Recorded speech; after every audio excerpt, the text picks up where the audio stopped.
Hello everyone, আসসালামু আলাইকুম। আজকে আমি দেখাবো খুবই মজাদার সন্ধ্যার নাস্তার রেসিপি। এই তো আমি 2টা আলু নিয়ে নিছি, আলুগুলো আমি কুচানি মেশিন দিয়ে কুচি কুচি করে নিছি।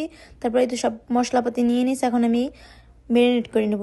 তো তোমরা সবাই দেখতে থাকো। এখানে আমি কাঁচামরিচ, পেঁয়াজ, তারপর সামান্য একটু আদা কুচি, সামান্য একটু রসুন কুচি, সবগুলো দিয়ে সব মশলা পরিমাণ মতো দিয়ে এখানে আমি হলুদের গুঁড়া দিচ্ছি, মরিচের গুঁড়া, ধনিয়ার গুঁড়া, জিরার গুঁড়া, তারপরে একটু মিক্স মশলা, তারপরে লবণ, সব কিছু পরিমাণ মতো দিয়ে আমি ভালো করে ম্যারিনেট করে নিয়েছি। তারপরে এখানে আমি সামান্য একটু ময়দা দিছি, তারপর একটা ডিম দিয়ে ভালো করে মিক্স করে নিয়েছি।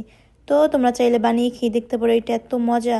এই তো এখন আমি প্যানটা গরম করে প্যানে তেল দিয়ে, তেলটা গরম হওয়ার পরে এখন আমি সবগুলো দিয়ে দিতেছি, দিয়ে আমি ভালো করে ভেজে নিব।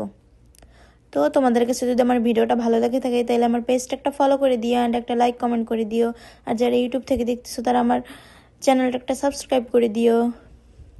এই তো সবগুলো ভাজা শেষ, এখন আমি নামিয়ে নিব। তো তোমরা চাইলে বানিয়ে খেয়ে দেখতে পারো। এই তো ফাইনাল লুক। পকোড়াগুলো এত মুচমুচে হয়েছে, তোমরা চাইলে বানিয়ে খেয়ে দেখতে পারো। আল্লাহ হাফেজ।